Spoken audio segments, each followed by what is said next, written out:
এই দেখো মাটির চুলা আর এখানে পানি দেওয়া আগে। তো আমরা যেটা যেটা রান্না করবো, কি কি রান্না করবো রিনা? বিরিয়ানি রান্না করব। কি কি দিয়ে রান্না করবো? বিরিয়ানি গরু গোস্ত দিয়ে। তো আমরা কুরবানির গরু গোস্ত না? তো দেখে সবাইকে দেখাও তো রিনা।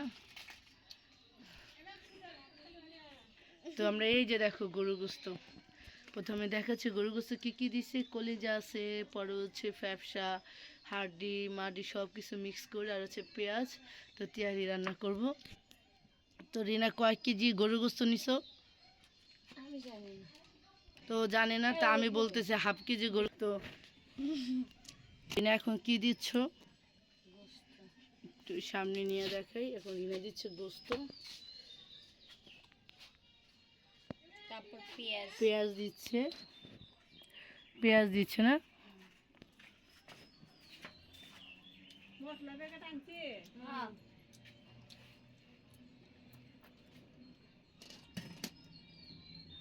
উপরে জাল দিলে কি যা। গাইস এই যে দেখো এখন হচ্ছে সব মিশালি, এই যে দেখো সব পাঁচ মিশালি আদা রসুন মশলা যাবতীয় একসাথে বেটে নেওয়া হয়েছে। যত গরুতে দিয়ে দিব। এখন কিছুতে দিব না, গরুর গোস্ত দিব।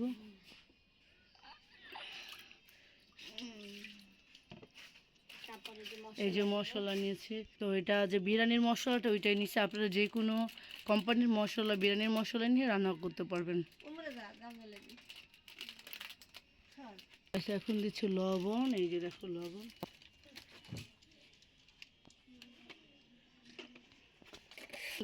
এখন দিচ্ছি তেল। আসলে আপনারা চাইলে বিরিয়ানি কিন্তু সরষের তেল দিয়ে রান্না করলে অনেক মজা হয়। আপনারা যে তেল দিয়ে রান্না করেন এটা আপনাদের ইচ্ছে, সরষের তেল বা সয়াবিন তেল। সরষের তেল দিয়ে একটু ঘেরানো অন্যরকম হয়। এখন দিচ্ছি একটু গুঁড়ামরিচ দিচ্ছি, পরিমাণ মতন দিচ্ছি। আমাদের যেহেতু আমরা মাটি চুলা রান্না করতেছি, সেই জন্য চামচ এগুলো আনা নেই, গ্রামীণভাবে রান্না করতেছি। মশলা লইছি।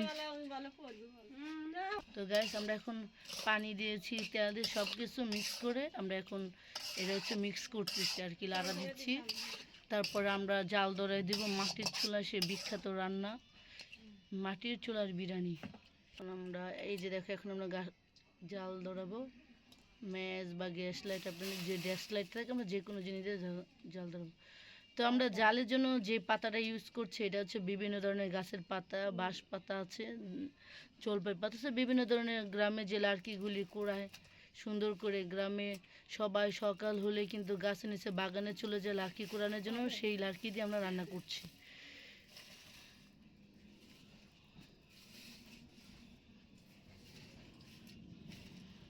রিনা রিনা যেখানে যায় সেখানে রান্না, আমি যেখানে যাই সেখানেই বলে রান্না করতে। ওই স্পেশাল রান্না বাবুছি। তো দেখতেই পাচ্ছেন মাটির চুলায় ধুমধাম রান্নাও শুরু হয়ে গেছে। এদিকে আগুনও জ্বলতেছে। ওইদিকে মাটির চুলায় রান্না করলে একটাই বিশেষ অসুবিধা, সেটা হচ্ছে কালো ধোঁয়া সব দিকে ছেয়ে যায়। অতিরিক্ত ধোঁয়া হচ্ছে আর আগুনে ধক ধক করে জ্বলছে, আর ফুটান্ত গরুর গোস্ত ফুটফুট করে চলছে। দেখো কি সুন্দর রান্না, ধোঁয়া উঠতেছে। এইটাই তো গ্রামের পরিবেশ, আর এইটাই তো গ্রামের প্রাচীন মাটি চুলা রান্নার খাবারের স্বাদ। তো আমরা রান্না করতেছি, এই দিকে আরও কথা বলতেছি। আসলে বিষয় হচ্ছে যে ওইদিকে একটা মিউজিক বাজতেছিল, সেই জন্য আমার ভয়েসে কথা বলতে হলো। তো আমরা 1.5 কেজির একটু বেশি গরু গোস্তের মধ্যে নিয়েছি, কিন্তু 1 কেজির একটু বেশি পোলাও চাল। তো মশলা হয়ে যাচ্ছে কিন্তু আমাদের রান্না। আর এইদিকে তো আগুন তো আছে, ধাও ধাও করে জ্বলতেছে, তার তো কোনো ঠিক নেই। আর এত সুন্দর আগুন জ্বলতেছে। মাটির চুলা রান্না সবাই কিন্তু মিস করে, যারা শহরে থাকে তারা কিন্তু মাটির চুলা রান্না করতে পারে না বা করার সুযোগই নেই ব্যস্ত শহরে। তো সবারই ইচ্ছে করে যে গ্রামের বাড়ি থেকে মাটির চুলায় বিভিন্ন ধরনের খাবার রান্না করে খাওয়ার জন্য। গরুর গোস্ত যদি হয় তাতে তো কথাই নেই। তো আমি সেক্ষেত্রে তোমাদের সাথে এই ভিডিওটা শেয়ার করলাম যে কীভাবে রান্না করছি। তো দেখো সিদ্ধ হচ্ছে নাকি সেটা ট্রাই করলাম। আমরা কিন্তু চুলার পরে খাওয়া দাওয়া শুরু করে দিচ্ছি, মুড়ি মাখাচ্ছি। কারণ এই জন্য মাখাচ্ছি, আমাদের কিন্তু খুব খিদা লাগছে। কি শাপলা খিদা লাগছে না অনেক? তো সেই খিদা লাগছে যে ও, নাম বলে গেছি আমি। ফাবিয়া, ফাবিয়া খিদা লাগছে? তো আমরা এই যে চানাচুর দিয়ে মুড়ি মাখাচ্ছি। মুড়ি মাখাচ্ছে শাপলাফা। শাপলাফা ঝাল দিচ্ছে নাকি অনেক? সেই স্বাদ। বগুড়ার অঞ্চলের মানুষ সবসময় বলে সেই স্বাদ। ঢেলে দিচ্ছি। শাপলাফা মুড়ি ডালতেছে।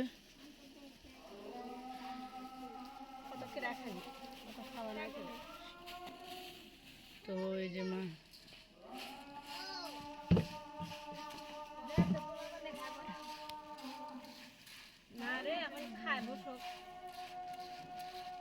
এই যে দেখেন মুড়ি মাখাচ্ছে। ওই দিক দিয়ে রিনা সেই জাল দিতেছে। দিবেন এখান দিয়ে আমরা মুড়ি বানাচ্ছি, সবাই এই মুড়ির দিকে কিন্তু তাকায় আছে।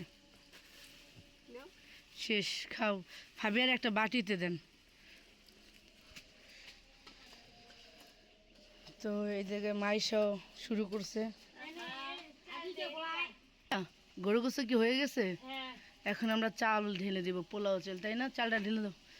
এই যে দেখো, বিসমিল্লাহ বিসমিল্লাহ, সবসময় বিসমিল্লাহ করে রান্না বান্না যে কোনো কাজ শুরু করবেন, বরকত হয়।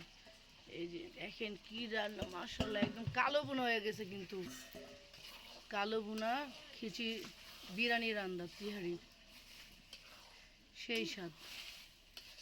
তো দেখো এটা কিন্তু কালো বোনা হিসাবে খাওয়া যেত, যেহেতু অন্ধকার, এখানে লাইট নাই, মাটির চুলা রান্না বানাতো, সেই জন্য এখানে লাইট নেই। দেখো তো ওই যে লাড়কি, ওইখানে লাড়কি ভর্তি, যে রিনা রান্না করতেছে বাঁশ পাতা দিয়ে, বিভিন্ন ধরনের পাতা দিয়ে। তো আর এর মধ্যে চলে আসলো আমাদের সেই বিখ্যাত মুড়ি মাখা। খাবো, কিন্তু খাওয়ার পরে কিন্তু আমার অনেক গ্যাস্ট্রিকের প্রবলেম হবে, এটা আমি জানি। তাও ওই যে জাতা দিচ্ছে, এটাকে কি বলে রিনা, যেটা জাতা দিতেছোস? লাঠি। নারকেল গাছের লাঠি, কাঁচা, কারণ কাঁচাটা নিচে যেন পুড়ে না, শুকনোটা কিন্তু পুড়ে যায়। আর মাটির চুলার একটাই সমস্যা, রান্নালে কালি হয়ে যায়। রিনা তোমার হাত দেখি তো, কালি হয়ে গেছে অলরেডি। এই যে কি অবস্থা রিনার হাত। এখন পরে একটুখানি পরে পানি ঢেলে দিবে না হালকা, তো আবার দেখো বিসমিল্লাহ করে মুড়ি। বিসমিল্লাহ।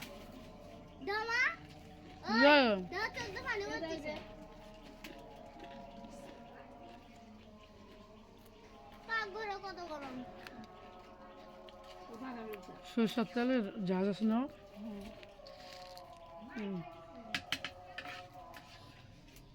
খাও।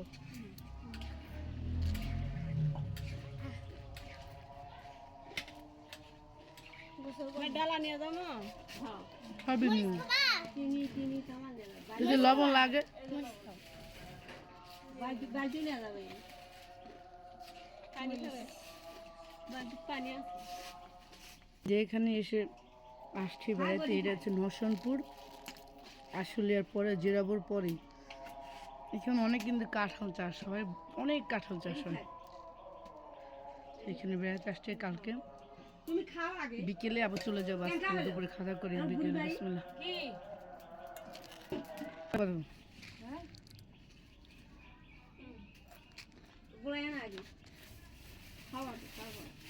কাঁচামরিচ খাবো, আমি ইচ্ছা করে খাবো।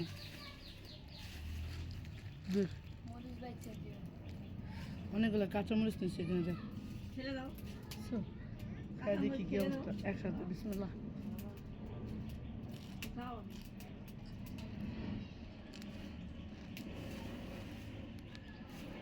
আমরা চুলার এখান থেকে ঘেমে যাচ্ছি, আজানও দিচ্ছে, তোমরা ট্রাই করি।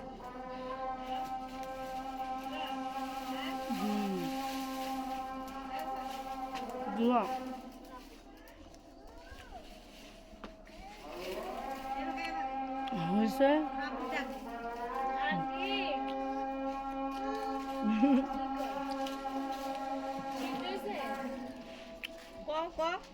হ্যাঁ, সেটাই একটু হলে এবার আর 4-5 মিনিট থাকলে হবে। হয়েছে অলরেডি। টমেটো ঘ্যা ট্রাই করছি, অনেক মজা।